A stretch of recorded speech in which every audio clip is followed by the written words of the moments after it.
Are they prejudiced, these millions who love the racing game and the men who play it?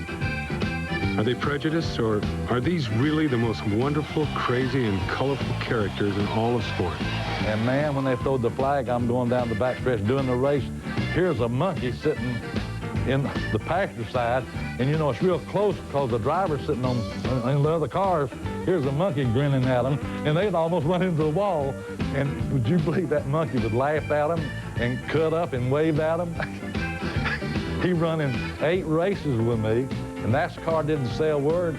And all the people in the grandstand, you know, that loved animals, they had to come down and see Jocko Flocko in the pits.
A century now, NASCAR has been abundantly blessed with multi-dimensional stars such as Tim Flock, who once won 18 races in a single season. Behind the wheel, they are fascinating and lovable personalities. The combination is called charisma, the ability to touch the fan at the emotional level, to win hearts as well as races. I won the Daytona 500! I won the Daytona 500! More than just race drivers, these are men who have transcended the sport, delivering it to new levels of notoriety and widespread adoration. Reigning over them all, of course, was the king. In the history of athletics, each generation has had room for only 1 or 2 superstars, as rivals Wilt Stilt and Bill Russell defined a great era in the history of basketball. But what if Michael Jordan had been their contemporary? So too does each racing generation offer up its finest talent for the consideration of history. But only a few men face that judgment with accomplishments and influence. And why do these few stand out from the many who ran fast, won races, and took their shot at immortality? Consider the car owner. These two are powerful personalities, pivotal figures in the history of NASCAR. They are as fiercely competitive as the heroes behind the wheel. If wheel-to-wheel competition is NASCAR's bread and butter, then this abundance of transcendent personalities are its seasoning and its spice. And this 50th anniversary celebration becomes an all-you-can-eat buffet of competitive spirit and colorful characters. I had an idea, you know, you get so dry throat and everything and that dust and all, and I thought that'd be a hell of a treat if you could have a thermos jug. We used to have one behind our seat with a douche bottle bag tube that would go up, and we had a nipple on it, and we'd get a drink every once in a while during the race, you know, and I filled mine full of beer, and I thought that'd be the treat. The damn thing looked like a washing machine after making about 10 laps.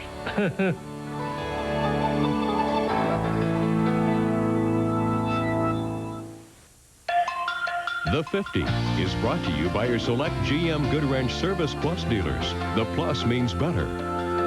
By Coca-Cola Classic, always the real thing, always Coca-Cola.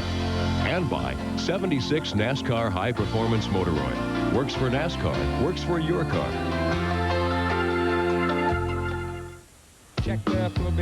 Today's Winston Cup stars race in the fishbowl of modern media. Life is a whirlwind of autographs, appearances, appointments. The heroes tend to be family men and role models. The sport is lucky. It really doesn't have any, I hate to use a baseball analogy, but Albert Bell does not drive race cars. And people that follow sports know what I mean by that. In contrast, some of NASCAR's most colorful characters are rendered in the stark black and white of racing's early history. Pioneer heroes are shrouded in the mists of their time, their stories hard to tell. Details are missing, buried by the rooster tail of a new sport that was in a big hurry. Facts have been improved upon, polished with the cloth of selective memory until they become tall tales. That's like this Schindler guy that drove an Indy car with us, and he turned it over in Darlington, and he had a damn wooden leg, and it flew out on the racetrack. And a woman walked by and said, "Ah!" You know, about to faint. And they had a damn wind sticker on it about that big around, on where his knee went. NASCAR folklore is filled with swashbuckling daredevils and motorized free spirits who raced all day, partied all night, and still made it to work on Monday. One man with a strong work ethic, a man that established the most famous last name in all of racing, was Lee Petty. Petty competed in 427 races over 15 years, winning 54 times. His most famous battle was with Johnny Beauchamp in the 1959 Daytona 500. Ironically, the 1961 Daytona 500 qualifying race produced a duel with that duo again, this time cutting Petty's career short when both drivers cleared the turn 4 wall. Amazingly, both survived, but Petty only raced 6 more times on short tracks before he hung up his helmet. Two other superstars of the era were Buck Baker and Herb Thomas. In the backstretch, Thomas and Baker are flying. This is Baker's chance. And going into the third corner, he slips past, taking first. Here's the winner, rolling to his pit. Baker's from Charlotte, North Carolina. Mighty glad he spent the afternoon across the state line at Darlington. He's grimy and dog-tired. Baker won out over Thomas on that 1953 day in Darlington, but Herb Thomas ended up with 48 career wins to Baker's 46. The best winning percentage in NASCAR history is held in the Flock name. Tim Flock, the youngest of racing flocks, established a record that is unequaled even today. I run in 189 Grand National races for NASCAR, and I won 40. And that's where I got that 21.6, I believe, percentage, which is still the record today, and I'm really proud of that. Think of all the ways NASCAR racing has changed in 50 years. Primitive tracks in which the pioneers raced have given way to space-age speed palaces. Yet the essence of the sport has not changed. It's about competition. Pass the car in front of you. Drive to the edge of control, and if you slip off that edge, crashing into the abyss beyond. Be brave enough to deal with the consequences.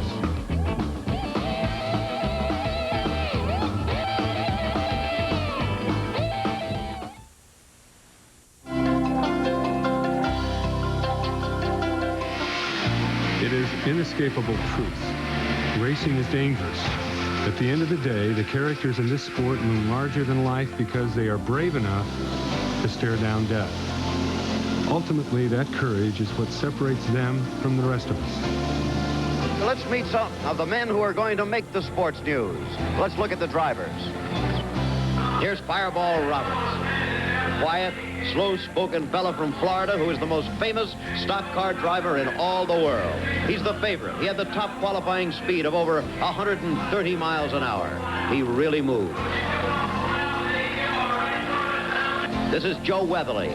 40 years old. He's a veteran from Norfolk, Virginia. Kind of the jokester on the tour. Everybody likes him, but he's never done too well here at Darlington. Not yet, anyway.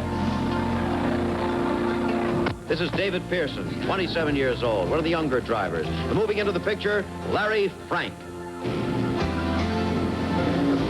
Fireball Roberts was in his prime, the biggest name in a game called NASCAR, a souped-up Southern racing series in America had just begun to discover through the magic of television. Flat-topped and soft-spoken, the hard-driving Roberts was the embodiment of that sport, right down to the perfect nickname, Fireball. But which had nothing to do with driving race cars. Glenn grew up in Apopka, which is inland Florida, and it was organized baseball, and he was a pitcher for a team in the next little town, and it was the Selwood Mud Hens. And one day someone said, when he pitched the ball, they said that was really a fireball, and it stuck.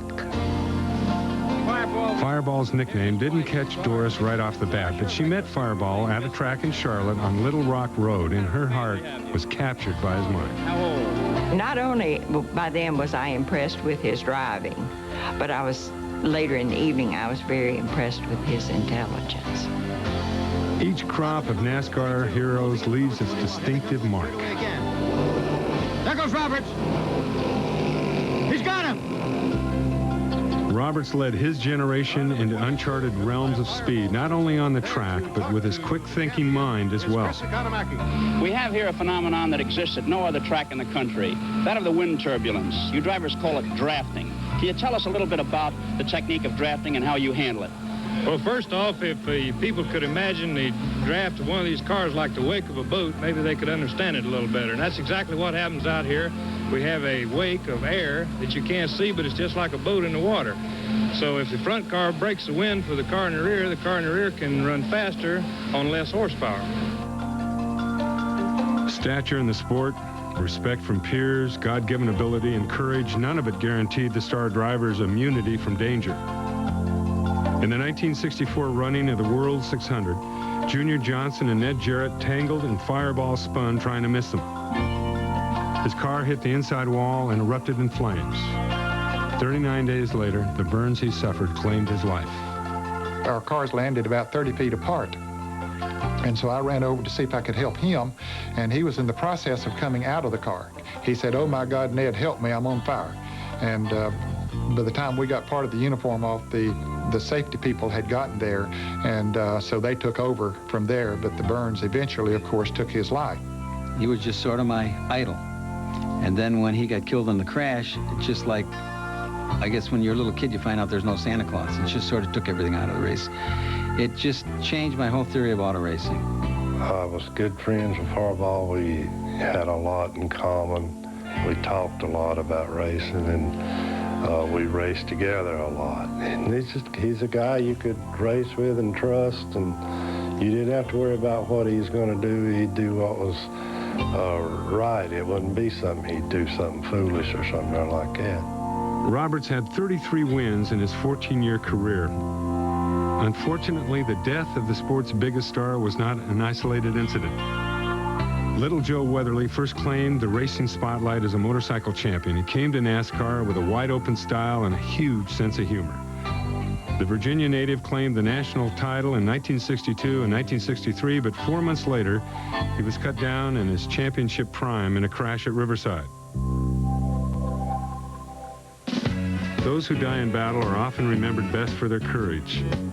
Tiny Lund, a victim of a fatal 1975 crash at Talladega, is the sport's best example. He was one of NASCAR's most popular stars, though his only big win was the 1963 Daytona 500. 2 weeks before that win, he left the famous fish camp he ran and crossed South Carolina and headed for Daytona with 18 cents in his pocket and no ride. He was a spectator inside turn 4 when Marvin Panch was going for a speed run.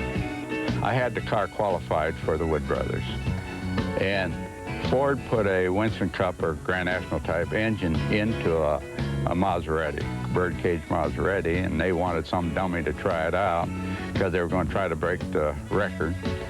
And it felt pretty good going through 1 and 2, so I got on down the back stretch. And before I got into the third turn, the thing airborne. We didn't have spoilers. It airborne, came down on its side and over on its top, and I skidded around over by the tunnel. And that baby caught on fire. There is nothing like being in the right place at the right time, both for Marvin's sake and for the fate of Tiny's racing career.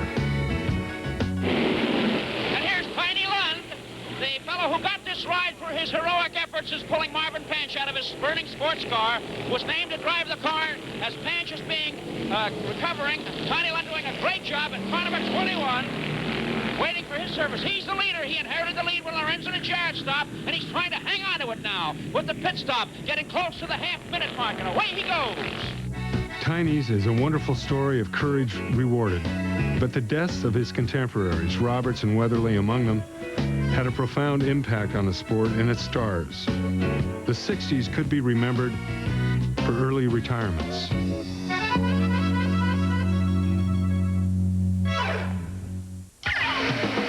It's almost become cliche, repeated after each big crash. Winston Cup stock cars are touted for their ability to withstand horrendous impact. Tough NASCAR standards for car construction are lauded as an example for the entire racing world. Time after time, the drivers walk away. But it wasn't always like that. Speed had outrun safety, and it was a very, very upsetting time to be in racing. And you saw a lot of early retirements. Ned Jarrett was an eager youngster who did it right. He paid his dues in the sportsman's ranks, learned his craft, earned the right to move up. And by the time he graduated to NASCAR's big league, he had a reputation. Good driver, family man, solid, reliable. He's a good guy. Ned knew there was more to racing than standing on the gas and sawing at the wheel. After winning the Grand National Championship, he took a Dale Carnegie course, making him a better spokesman for the sport. On and off the track, Ned left his mark. He won 50 races, 2 championships, and the Southern 500 by 14 laps, a record that will surely stand forever. He helped extinguish the flames that claimed his friend Fireball's life. And then, a year later, he got a phone call from the Ford factory asking him to withdraw his entry in the next night's race. It was a rude awakening to factory versus NASCAR politics. And I got to thinking after that, hey, do I not have any more security than that? One phone call in a pay phone booth can ruin my career, just pull the rug totally out from under me. And then I began to think about, well, maybe I need to look for something else to do. And that something else to do was broadcasting the sport he loved. And 30 years after hanging up his helmet, he is the essence of the racing experience on television for fans Sunday after Sunday. Shaping up here today. And then you seem like all... Ned's biggest rival was Junior Johnson, the salt-of-the-earth character America would come to know as a stereotypical Southern stock car racer. Everything in that stereotype was true. Junior really was the moonshine-hauling mountain boy who raced the devil down the Carolina back roads. And sometimes on Sunday he would go over to the North Wilkesboro dirt track where the locals raced their liquor haulers after the NASCAR boys chased their checkered flag. And along the way he caught the eye of famed author Tom Wolfe and became the last American hero. Well, there's no question about somebody putting a mark on you like that it don't impress you now. It will. It'll impress the dickens out of you. Especially when he went on to, put it in a book and stuff of that nature. I got more out of it than he did. Junior was a symbol of racing's roots and one of its early stars, but his most amazing feats came as an owner. Each fall at budget time, this homespun hero would venture out from Ingle Hollow to the boardrooms of corporate America, returning with millions of dollars to fund his race team. With its ongoing lineup of all-star drivers, that team was among the most respected and successful in the sport. Junior retired from driving with 50 wins and went on to win 6 championships as an owner.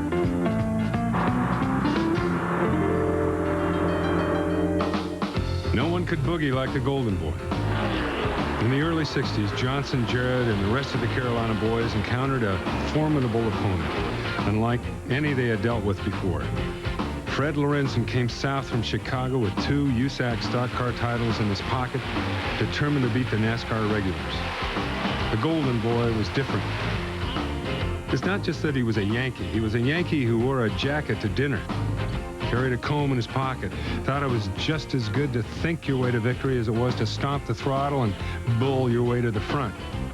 As if all that weren't enough, Freddie was a sex symbol to boot.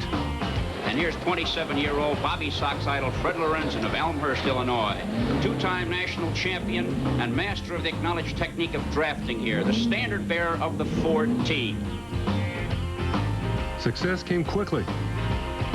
Holman and Moody gave Freddie the fastest Fords on the track. He won the big races, made the big money. And then abruptly he quit.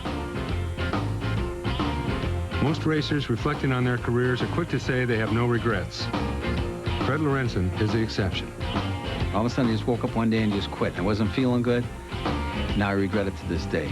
I made too quick of a decision at 33 years old. I think it was the worst mistake of my career, but something just got to me, and I just did it. And I really hate it. I hate to even talk about it anymore. I was on the prime of my career. I don't know why. Consider this. Ned Jarrett and Junior Johnson retired on the same day, October 30th, 1966, after the big late-season race at Rockingham. Fred Lorenzen followed suit a half-year later. So in the space of 6 months, 3 of the sport's biggest stars hung up their helmets. But into the ensuing vacuum rushed 2 men destined to rank among the sport's biggest stars.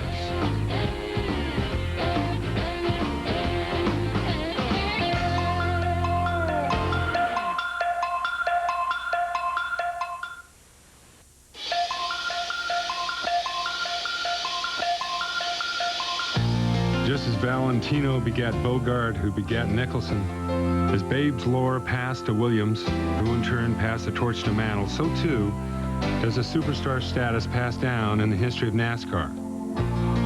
With the pioneers now in retirement and legends leaving the sport early, a void needed to be filled. Enter Bobby Allison and David Pearson. As Lorenzen abruptly left the driving scene, Ford asked him to stay as a team manager. He handpicked a successor in the Holman-Moody Ford. Bobby Allison got the ride just in time for the '67 race at Rockingham. He won his first time in the car. Well, I wasn't too nuts about being a manager. I thought I'd like it better, but I didn't. Allison I did because he was sharp in the chassis, and I feel a driver that's got real sharp in the chassis is half the battle. I mean, they got to be able to set the car up good. He knew how to drive, and he also knew how to set a chassis up, so that gives you a 100% edge on everybody else. I think of the 1967 American 500 at Rockingham, my first 500-miler, my first ride in the Holman and Moody Ford. To win that race, Ralph Moody helping me like he did, and of course Fred Lorenzen as the crew chief, a guy that had won a lot as the driver, now was the crew chief, and of course Ralph Moody was the one that guided the program. Legend had it that there were Holman drivers and Moody drivers, but few men could serve both masters. Allison was the proof. He won 3 of his first 4 starts for that famous team and was promptly fired. He was a Moody guy. Holman didn't like him. And into that vacant seat stepped David Pearson, himself a free agent thanks to a clash of personalities. He and owner Cotton Owens had won the 1966 championship. But the following year had a falling out over who was going to ride with whom to a race in South Carolina. Cotton got mad, David got mad, words were exchanged, and thus David joined Holman and Moody at a most fortuitous time. They had decided for the first time to run all the races to chase the championship. Pearson was the man for the job. He won back-to-back titles in 1968 and '69. David Pearson could not stand losing. The only driver today that compares in ferocity at the wheel with David Pearson is Dale Earnhardt. I mean, David Pearson was a tremendously aggressive and assertive driver. David's tour in Car 17 produced 31 wins and 2 championships. That run ended on a couple familiar notes. A phone call from Ford and a fight with a boss. Ford was pulling out, so Holman's solution was a salary adjustment. He said he wanted to cut my salary from 50% to 40%. And I said, John, if that 10% is going to make you go broke, we might as well quit right now, because I don't think that's going to make any difference, you know. So I left him. Believe it or not, Pearson's replacement was Bobby Allison, still a winner and still only able to get along with half of Holman and Moody. For David Pearson, unemployment didn't last long. A phone call from the famed Wood brothers, he was back in business. Leonard, I don't know, he's a master of racing. You know, he would have the car ready, and we hardly ever had to change that thing. And if we did, we would sit down and talk about it before we ever changed it. To this day, they are legendary owners, the pride of Stewart, Virginia, loved by every throttle stomper who ever climbed through the window of the famed number 21. In the 60s, Glenn and Leonard went up north for a month and came back with a secret. They had been called to Indianapolis in 1965 to be the pit crew for Team Lotus, which was a Ford-backed entity.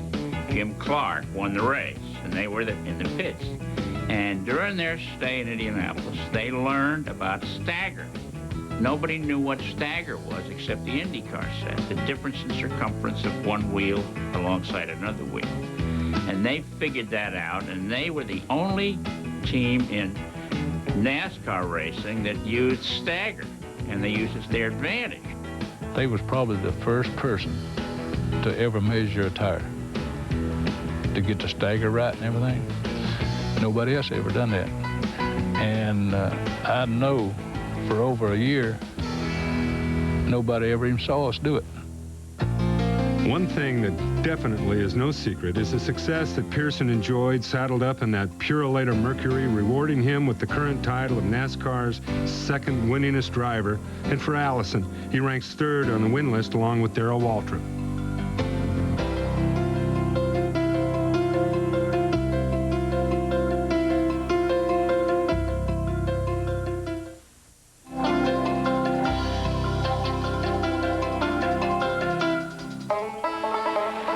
It's a Southern thing.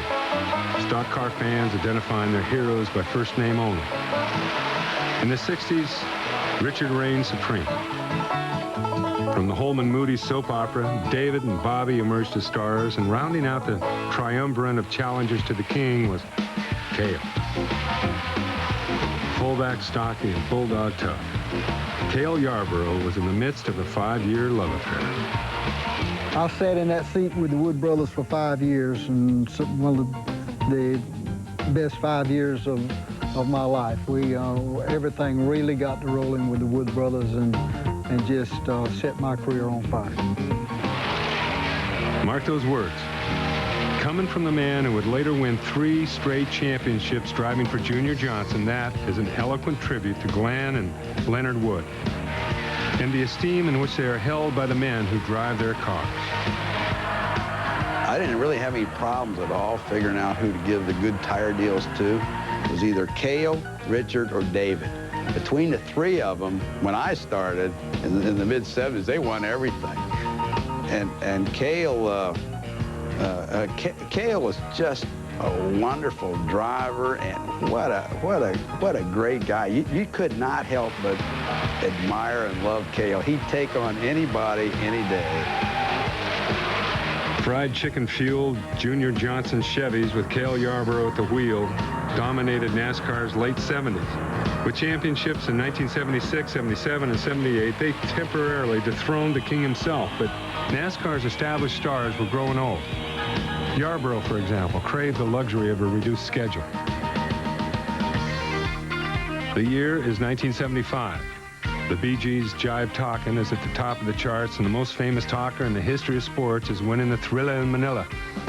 And a brash young challenger with his own habit of running his mouth breaks into the NASCAR scene with 2 victories. He came into this sport wide open. And they're really tucked in behind that 40 car there. That's DK Ulrich. He doesn't get out of the way, and we've got cars spinning all over the track. Both leaders are out of it. I like Cale a lot. He doesn't tell the truth all the ways in some of the wrecks he caused me to have, but nevertheless, I like him pretty good. I think he realized after I started calling him Jaws, maybe he shouldn't talk so much and slow down a little bit.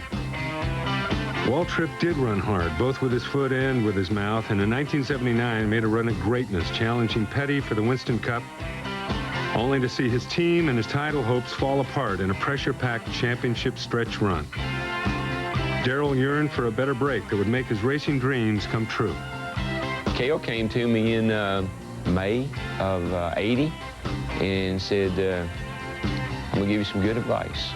Probably the best advice anybody's ever given me, certainly up to that point. He said, I'm going to get out of that 11 car, and Junior would do anything to get you. And now, sensing an ability to finally back up his words, Darrell saw his future success riding on buying out his contract with his current team. Finally, we come to terms with Dyegard that we'd give him $300,000. We met with him on Monday morning here in Charlotte to give him the $300,000. Typical Dyegard, they walk in and say, well, wait a minute, that's not enough. Now, wait a minute, that was our deal. We agreed on that. How can you back out now? Well, we want $25,000 more. Why?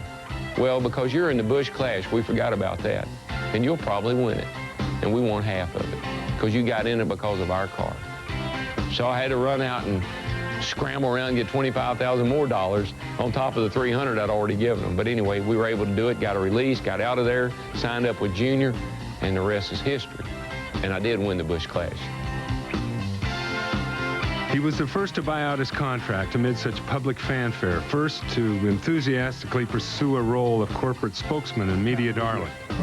Waltrip redefined what it meant to be a NASCAR star. In the process, he underwent a transformation from the mouthy interloper the fans love to hate to the 1989 winner of Winston Cup's most popular driver award. But DW's era as a sports-dominant driver diminished when he left Junior Johnson. Darrell saw his future in the burgeoning sponsor-friendly racing organization of a Charlotte Chevrolet dealer named Rick Hendrick. Junior, meanwhile, took a look in his crystal ball and made a run at the sport's next superstar.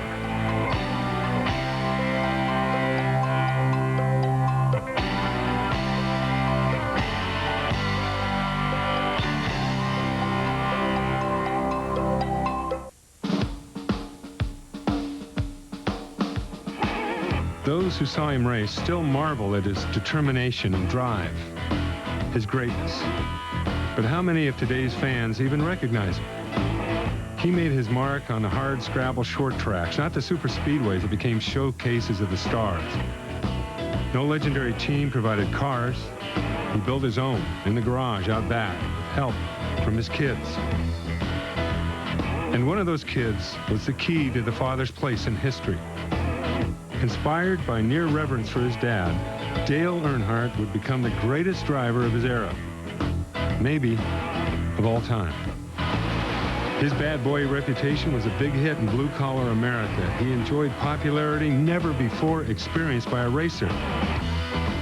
And on that foundation, he built a business empire the likes of which the sport had never seen.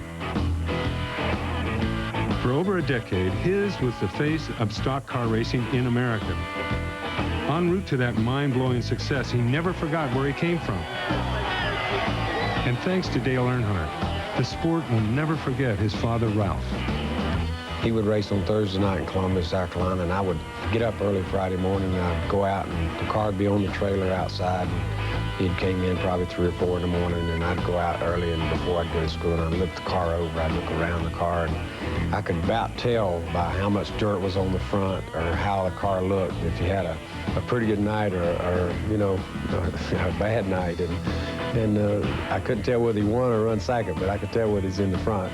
And but most of the time in Columbia, he was either the winner or he ran second pretty close. Young Dale wasn't very sophisticated, a far cry from the well-heeled hero who jets from track to track in his 550-mile-per-hour Lear jet. Boy, that kid could drive.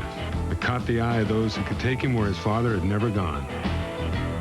And now you can see Donnie Allison is going inside Cale Yarborough. Cale Yarborough undoubtedly in trouble. Then Neil Bonnet and you've got Dale Earnhardt there, got sideways. The back end of the car got loose. He's got it sideways again. He's trying to regain control. The car is loose. Tire temperatures have gone up. The car is less sure on the road. Dale Earnhardt gaining control there. Young, talented driver, but he nearly lost it there. That brash display of driving was in his rookie season of '79. 1 year later, in Rod Osterland's car, in only his second Winston Cup season, Earnhardt won his first championship. It was a year after Richard Petty won his last championship.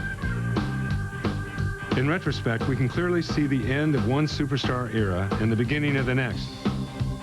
At the time, Earnhardt's title seemed almost a fluke. Osterlund left the sport shortly after winning that 1980 championship, and Earnhardt quickly slipped into the shadow of Darrell Waltrip's dominance through the early 80s. But Dale was no fluke, no flash in the pan, and Waltrip's car owner knew it. I had went to Budweiser 3 or 4 times and tried to get them to, you know, take Earnhardt on after Darrell left. And they just, it was, I don't know why, but it's just something that they can never convince themselves that Earnhardt would be good for their product. When Earnhardt was not afforded the opportunity with Junior, Richard Childress came calling. Richard Childress, another NASCAR racer history might well have overlooked. 285 starts and nary a win, and a driving career that stretched from 1969 to 1981. Not until he crossed the threshold from driver to owner did Childress find his niche, his key to racing immortality. Fate put Childress and Earnhardt together. The result was magic. 6 Winston Cup championships in 9 years. Even Petty at his best was not that good. But with the conquest came controversy. Dale learned the game watching Dad run the short track, where contact is racing reality and aggression is the key to survival. Ralph Earnhardt's kid became the intimidator. By applying those same rules on big tracks, his was the bumper most feared in the rear view mirror.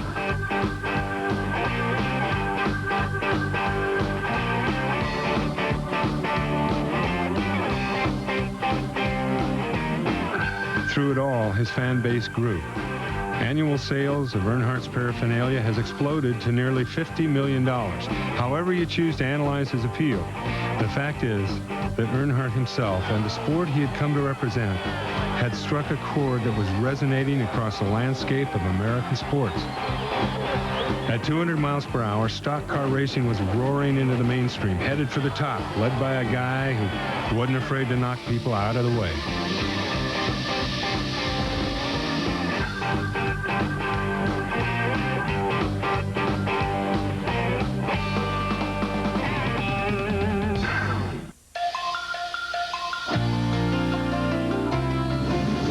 It's still the biggest day in NASCAR history.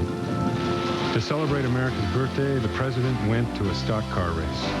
Not just any race. This was the big race, Daytona, on the day that King of the Sport scored his landmark 200th victory.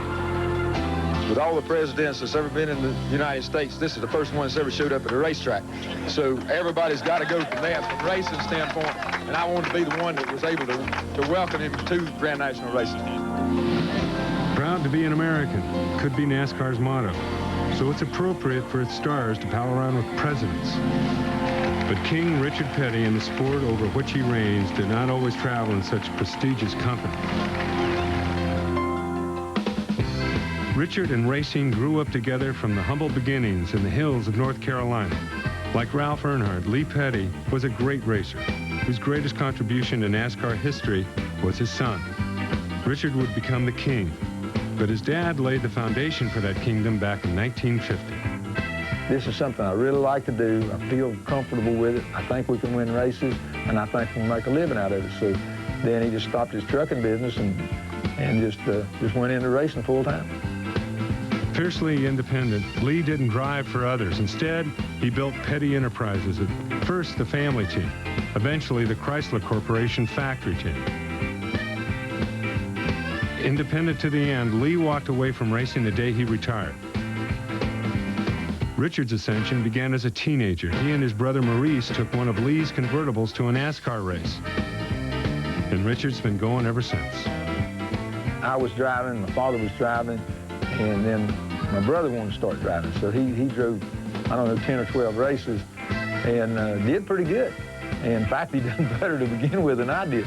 But he had a wreck somewhere, I think Columbia, South Carolina, turned the car over a couple times, and he got out of it and he said, "Tell you what," he says, "you drive the car, I'll work on it." Through the glory years, Maurice was a chief mechanic, and the factory-backed Petty Enterprises Plymouths and Dodges were the ultimate NASCAR weapons. Racing 40 or 50 times a year before the start of the so-called modern era, Richard racked up the wins, And no season for any NASCAR star can match the 1967 season for Petty Enterprises. 27 wins, 10 of them in a row, led to the crowning of the king. But for the most part, Richard and his family were held up as a symbol of the sport. Not just winners, but winners the world could be proud of. Richard has set a standard for dealing with the public and sponsors and the media of honesty, charm, availability, and I can't think of a significant Winston Cup driver that's come into the sport in the last 25 years that hasn't watched that, noticed it, and tried to emulate it. In 1992, after 35 years in the cockpit, Richard Petty finally closed his driving career with an epic farewell tour that ranks as one of the great fan fests in NASCAR history. He has contributed so much to this sport. So many wins, so many championships, so many memories. When I think of a perfect race car driver, but yet spokesperson, I look at Richard Petty. He is the dynasty that we all want to be.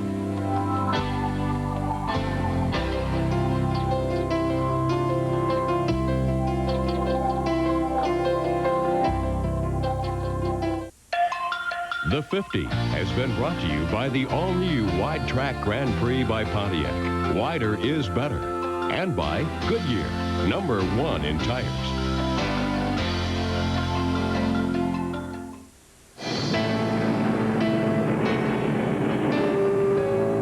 If our theory is correct, if there's only room on the superstar stage for one or two players at a time, if in the annals of history each generation is indeed limited to a handful of heroes, then one can only wonder what might have been. For instance, would Cale, David, and Richard have enjoyed the success that they did if Ned, Jr., and Fast Freddie had stayed in the sport? And how about shining stars Nelson Stacy and Pete Hamilton, who won at Darlington and Daytona, but then walked away? And consider Leroy Yarborough, who Junior Johnson considers to be the most fearless of all his drivers. In 1969, Leroy won the equivalent of the Winston Million, taking the checkered to Daytona, Charlotte, and Darlington, but would ultimately pass away in a mental institution after battling alcoholism.